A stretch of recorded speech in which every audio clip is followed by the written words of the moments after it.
السلام علیکم ورحمۃ اللہ وبرکاتہ۔ میں ہوں ملک فہد اقبال اور آپ دیکھ رہے ہیں فہد اسلامک اسٹوڈیو۔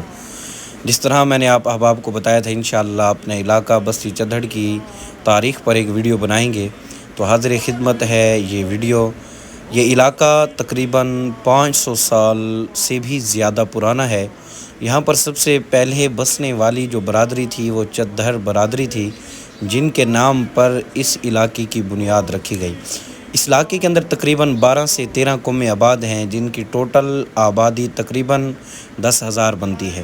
یہ علاقہ کا یہ ڈیرہ ہے ملک رحیم بخش نمبردار صاحب کو، اور یہ جو درخت آپ دیکھ رہے ہیں تقریباً یہ درخت 100 سال پرانا ہے، اور یہ ہمارے علاقے کے نمبردار صاحب ہیں۔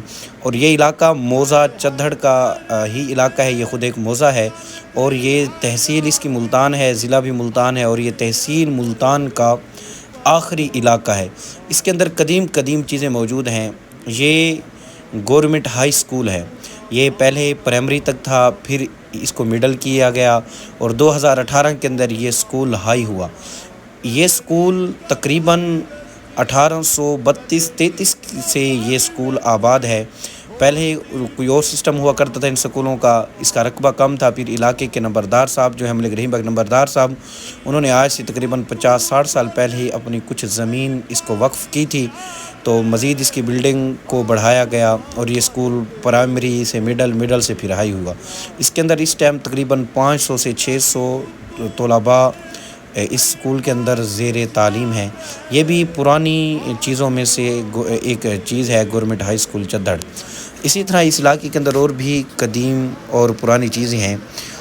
اس کے اندر میں نے بتایا آپ کو 12 سے 13 قومیں آباد ہیں، جن کے اندر چدھڑ برادری، ارئی برادری، وینس برادری، پہوڑ برادری، اسی طرح گازر برادری اور موچی برادری، درخان برادری، اور اسی طرح لنگھا برادری، اور بھی جو ہے نا مختلف برادریاں اس علاقے کے اندر آباد ہیں۔ اچھا، اسی طرح اس علاقے کی یہ جو عمارتیں آپ دیکھ رہے ہیں یہ کافی پرانی ہیں، ان کو دوبارہ ریپیئر کیا گیا، اور اس علاقے کی یہ تنگ گلیاں اس علاقے کی خوبصورتی کو 4 چاند لگاتی ہیں۔ یہ مکان جو آپ دیکھ رہے ہیں یہ آزادی پاکستان سے پہلے کے ہیں، کیونکہ یہ سارے تقریباً یہاں پر 90% لوگ سرائکی بیٹھے ہیں، یعنی کہ لوکل بیٹھے ہیں جو کہ ہجرت کر کے نہیں آئے تھے، اور 10% لوگ ہیں جو کہ یہاں پر ہجرت کر کے آئے تھے۔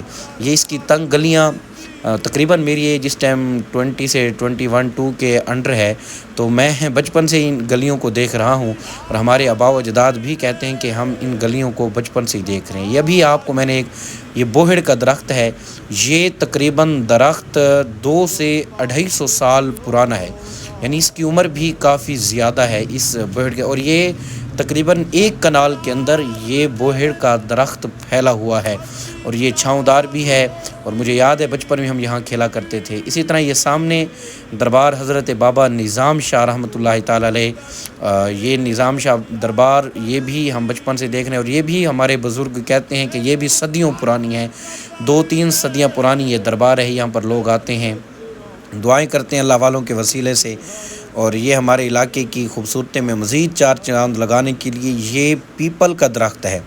اور یہ درخت کی اگر آپ اس کے بارے میں اہل علاقہ سے پوچھ کر دیکھیں تو یہاں پر آج سے کوئی 250-300 سال پہلے ایک ہندو پوجا کیا کرتا تھا، اور آزادی پاکستان تک اس کی نسل چلتی رہی، اور پاکستان جب آزاد ہوا تو تب وہ واپس چلے گئے۔ اس درخت کی عمر بھی تقریباً 350-400 سال اس درخت کی عمر ہے۔ اسی طرح یہ جو آپ اس ٹائم گھر دیکھ رہے ہیں یہ مہاجر لوگ ہیں جو کہ ہجرت کر کے آئے تھے آزادی پاکستان کے وقت، جو ہے نا انڈیا سے پاکستان آئے تھے، یہ 10% لوگ ہیں۔ اسی طرح ہمارے علاقے کی یہ مسجد جامع مسجد، یہ جو کہ ہمارے علاقے کی خوبصورتی کو 4 نہیں بلکہ 8 چاند لگاتی ہے۔ اس مسجد کی تاریخ کے بارے میں آپ اگر اہل مکین سے، اہل علاقہ سے پوچھیں تو وہ کہتے ہیں، اس علاقے کے جو نمبردار ملک رحیم بخش نمبردار صاحب ہیں، ان کی برادری کو اس علاقے میں جو ہے نا آباد ہوتے ہوئے 350 سال ہو گئے ہیں۔ وہ کہتے ہیں کہ ہم سے بھی پہلے جو برادری موجود تھی ان سے پہلے یہاں پر یہ مسجد موجود تھی، یعنی کہ اگر آپ کہیں تو علاقے کو 500-600 سال ہو گئی جہاں یہاں پر لوگوں کو بستے ہوئے، یہ مسجد اس سے بھی پرانی ہے، 500-600 سال ہو گئے اس مسجد کو۔ یہ مسجد الحمدللہ ہمارے علاقے کی زینت ہے، اور یہ ہمارے علاقے کے اندر بستی چدھڑ میں واحد ہی نوری جامع مسجد جو کہ اس علاقے کی جامع مسجد ہے وہ ایک ہی ہے۔ الحمدللہ سارے لوگ جمعۃ المبارک یہیں ادا کرتے ہیں، باقی نمازیں چھوٹی چھوٹی مساجد بنائی گئی ہیں۔ اسی طرح یہ ہمارے علاقے کی خوبصورتی ہے۔ تو اللہ پاک ہم سب کو اپنے علاقے کو صاف رکھنے